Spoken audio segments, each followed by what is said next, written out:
I'm obsessed with it, with win or bust. And what makes me have sleepless nights is when you don't have everyone that feels the same way on your club. Like, it's times where I wish I was like a tennis player or a golfer, where it was literally like, look in the mirror, it's you versus you. There's no pressure. There's no pressure at all. I've been getting pressure since I was 10 years old. I don't think there's no pressure for me because I'm doing something that I love to do. And that's play the game of basketball. I think your surroundings growing up turns you into a dog. It's just in me, man. I love competing, I love winning, I love just like playing the game. Because I know at some point I ain't gonna be able to play it no more. Well, at that level, every season is like a movie and I'm like living in it. Like I'm the star in the movie. Like, I feel like Batman, Black Panther, all of them.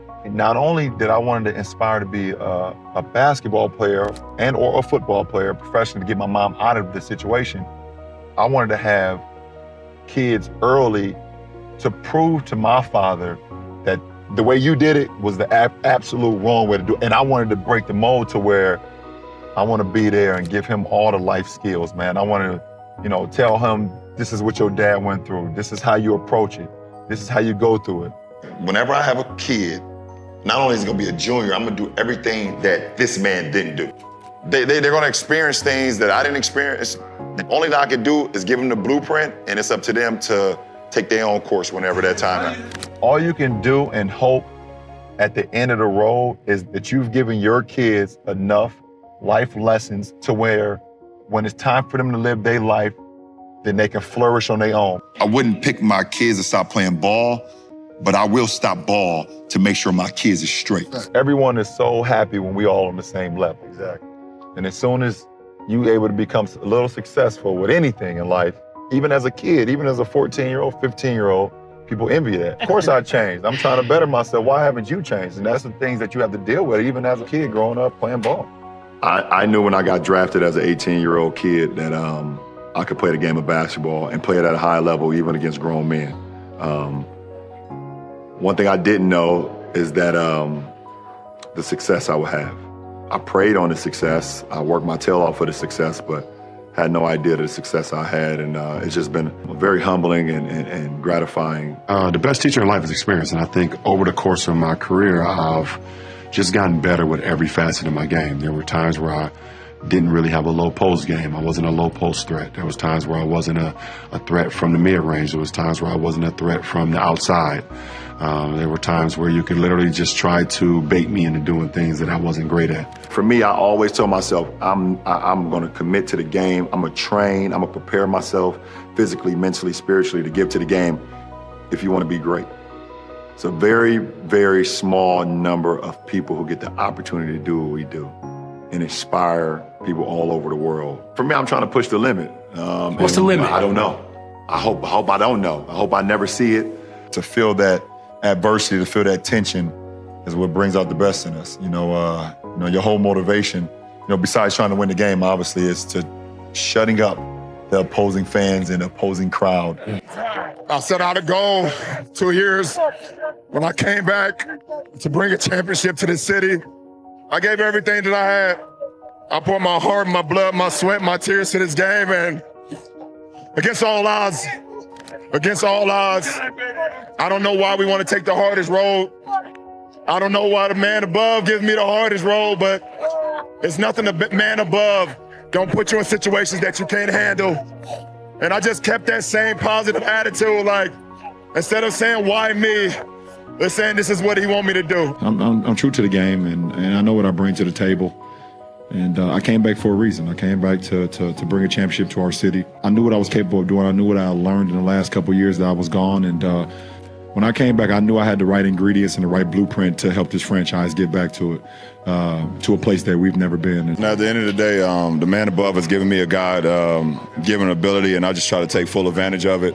Win, lose, or draw, no matter what, at the end of my career, you'll never get someone to say that he didn't leave it out on the floor. Wins and losses and ties and things that happens throughout the course of life. It's just how you pick yourself up. It's how you continue to get better and better. And the difference between me and a lot of other people, or a lot of people that's played the game of basketball, they get so in-depth and so deep about, putting everything in the game of basketball. I'm true to who I am. I'm true to my family. I'm true to my teammates. I'm true to my craft.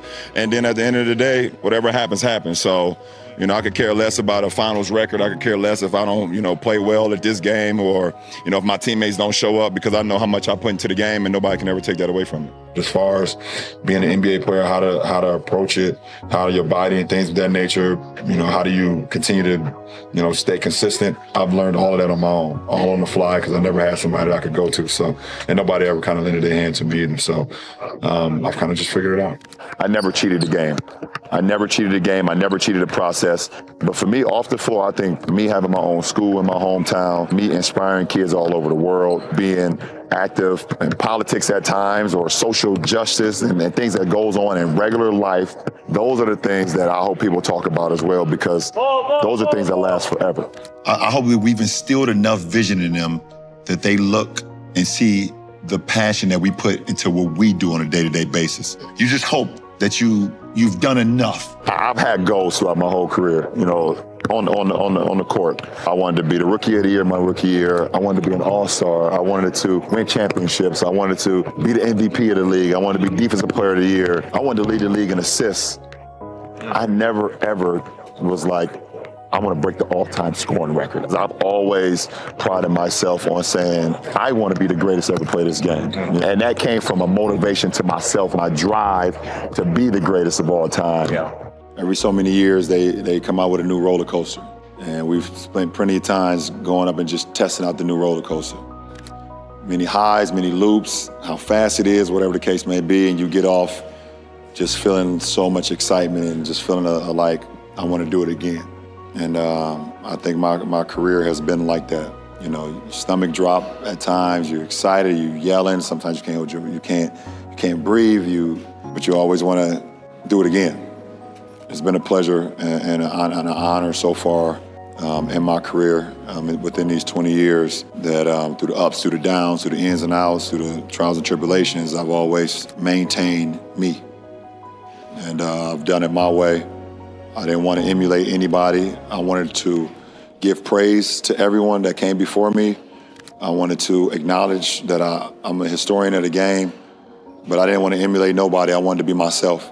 If you stay true to yourself, I think you always feel better about the outcome, win, lose, or draw in life. You feel that you're never going to make it out. You feel like the statistics are built up against you. You feel like the system is built against you to not succeed. You feel like there's no way that you're ever going to have an opportunity for your dreams to become a reality.